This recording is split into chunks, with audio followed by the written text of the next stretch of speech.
I'm Faye Chappell, and you've landed on Sunday Spark, proudly brought to you by City Media Group. And each week here, we explore the hidden mindset habits, strategies, anything that can catapult us to success or keep us stuck where we are.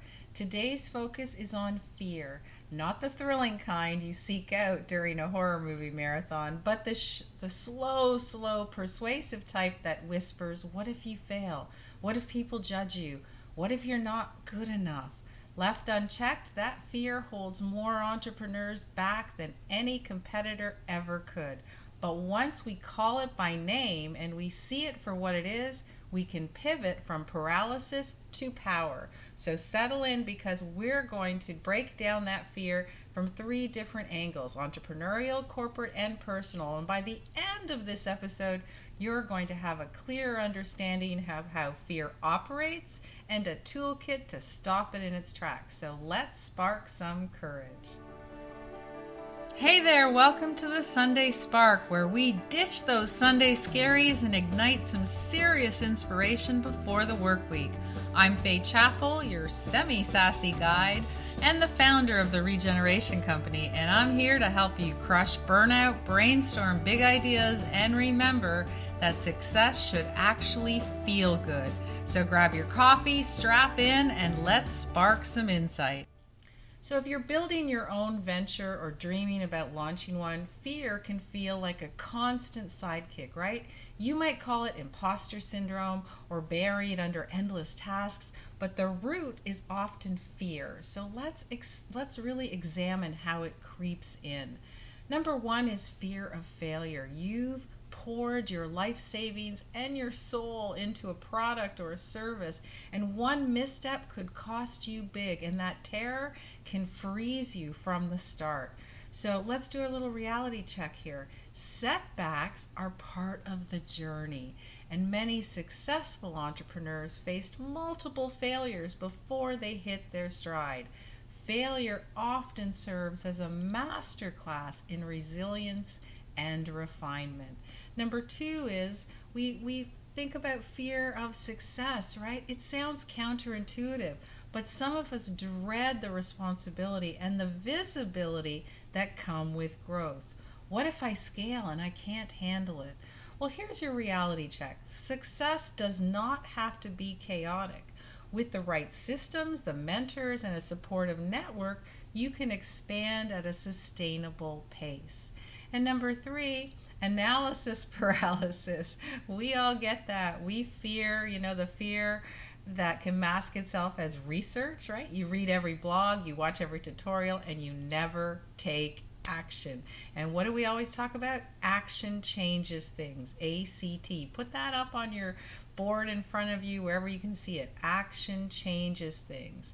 There is a difference between being informed and being immobilized. So imperfect action often trumps no action at all.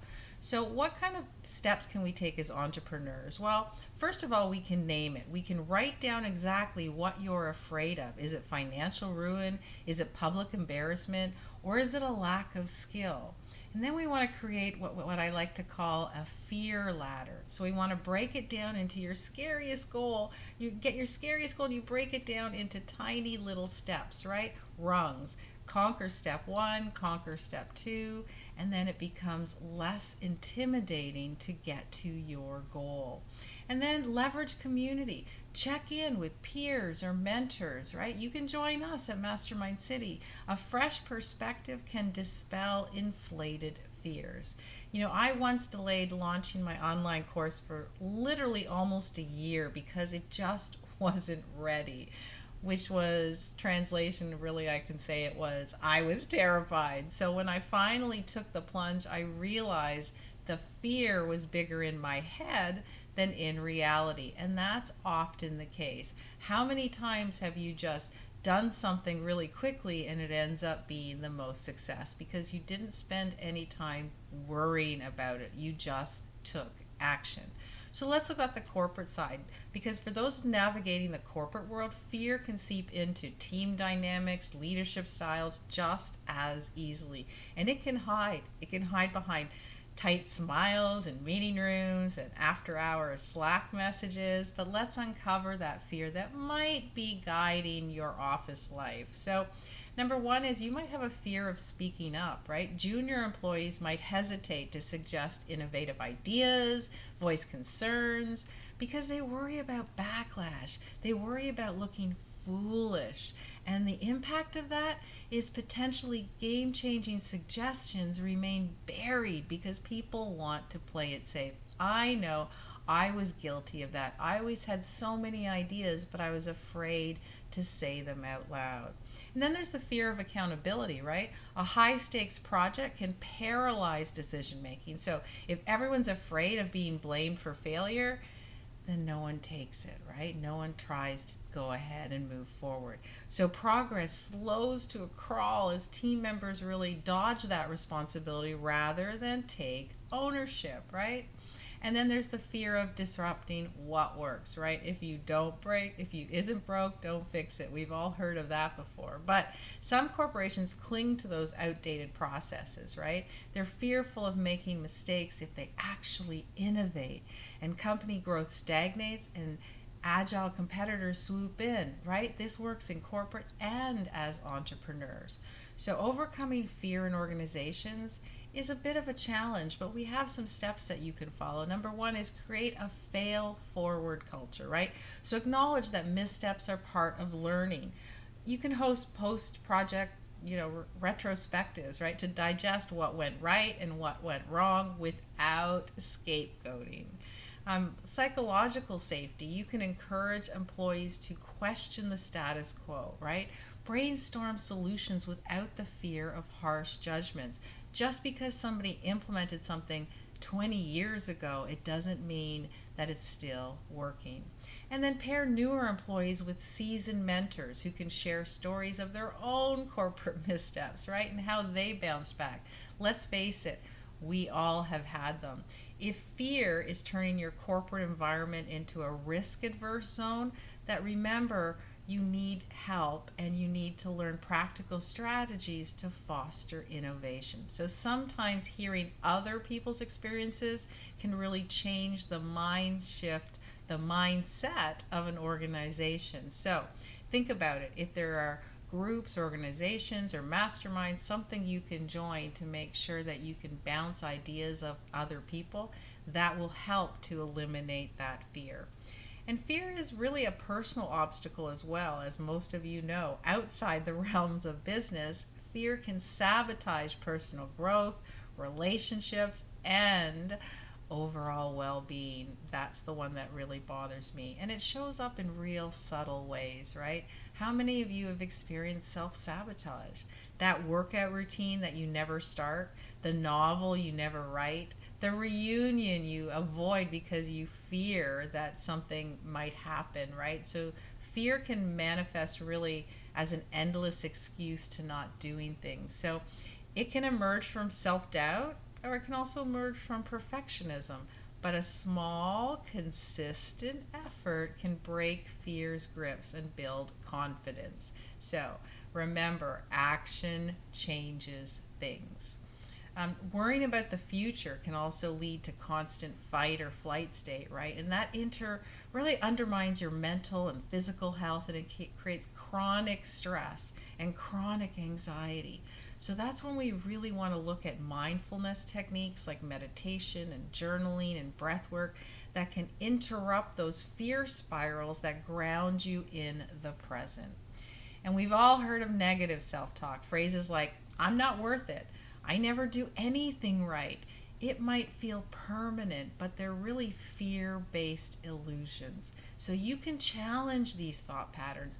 Seek out a counselor or a mentor or a friend or a group of peers who can remind you of your strengths and how good you are. So the best hacks that I can let you know that I use all the time is a daily affirmation. So you start the day by stating 3 things that you're capable of achieving, even if it scares you, right? If it's a personal health thing, you might say, this morning I'm going to get up and take a 20-minute walk. Or you might get up and say, I'm going to make that phone call to that customer that I'm trying to land. You need to start with capable pieces that you can achieve. And it's not I might do it, I'm going to, and it will be successful. I know I can do it. Take mindful mini breaks. I love teaching this because if you set an alarm twice a day, just twice a day, to start to pause, to breathe, and scan your body for any sense of tension, then you can release that fear-based stress before it snowballs. And when I mean take a break, it can be a 5-minute break. Just sit quietly and breathe and relax your body, and you'll start to feel better. So number 3, a really good one, is to partner with a friend, whether it's virtual or local, anyone who has a similar goal, and celebrate progress and gently call out those fear-based hesitations. So if you really want to start an exercise program and you want to go to the gym, go with a friend or a partner so that you can hold yourselves accountable and you won't be afraid to go because you always have someone there with you. You know, I used to procrastinate personal hobbies, right?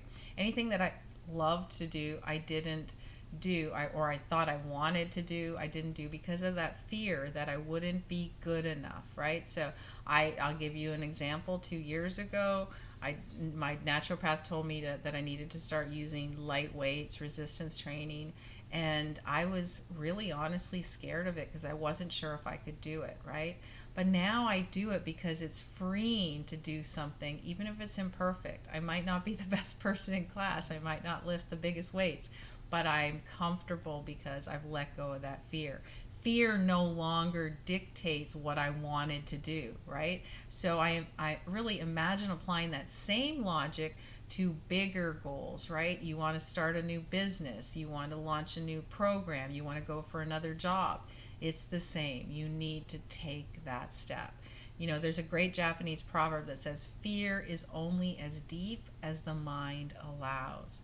So often, fear is less about external obstacles and more about stories that we tell ourselves. So if you shift your mindset, you'll find that some of the fear evaporates, or at least it becomes manageable. So if you want to see some of these fear-based strategies in action, come and join us on Sunday mornings at the 7 a.m. Club. Each 7 a.m. we practice guided meditation, breath work, journaling, goal setting, a little bit of manifestation, and some community check-ins. And by the end of each session, you'll feel calmer, more grounded, and a whole lot braver. So if you're ready to tackle your entrepreneurial, your corporate, or your personal challenges head on, join us. You can go to sundaymornings.club, or you can check out my YouTube channel. You can find us there.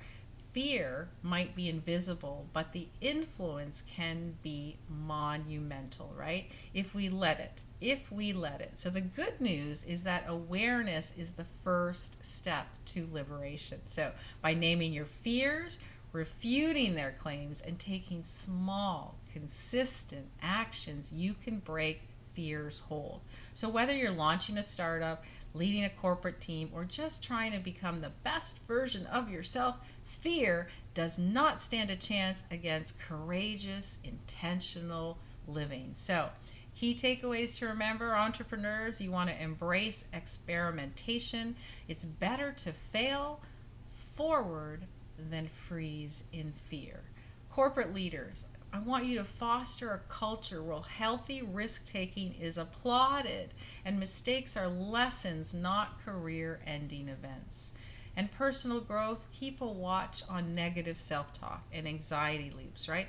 Pivot towards mindfulness and daily affirmation. So if you're looking for more, you can join us at Mastermind City for networking events, masterminds, and resources.